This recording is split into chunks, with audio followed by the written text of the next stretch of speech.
बंगले के अंदर से आती वो हंसी ने अर्जुन की रगों में खून जमा दिया था।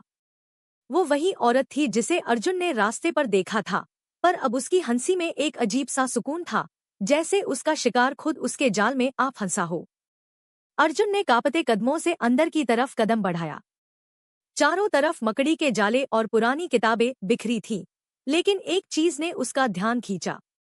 ड्राइंग रूम के बीचों बीच एक बड़ा सा ऐना रखा था जिसके चारों तरफ मोमबत्तियां जल रही थी।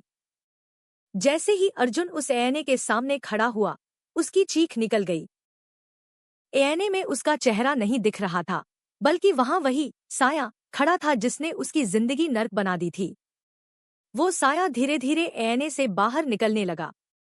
उसने कहा, अर्जुन, तुमने 10 साल आगे तो छलांग लगा दी, पर क्या तुमने ये सोचा कि उन 10 सालों में तुमने क्या क्या खोया? वो 10 साल तुम नहीं, मैं जिया हूं तुम्हारी जगह।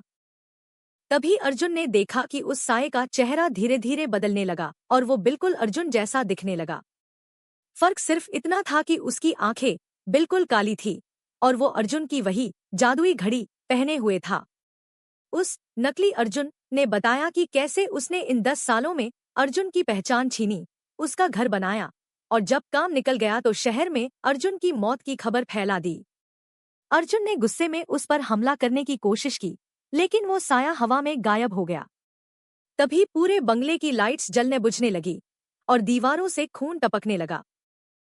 अर्जुन को एहसास हुआ कि वो एक जाल में है। अगर वो यहाँ से नहीं निकला तो वो कभी अपना वक्त वापस नहीं पा सकेगा। उसने अपनी मुट्ठी खोली, उसके पास अभी भी वो टूटी हुई कांच वाली घड़ी थी। उसे समझ आया कि असली घड़ी तो उसी के पास है, लेकिन वो टूट चुकी है। उसे अब इसे ठीक करने का रास्ता ढूंढना था, इससे पहले कि वो साया उसे हमेशा के लिए खत्म कर दे।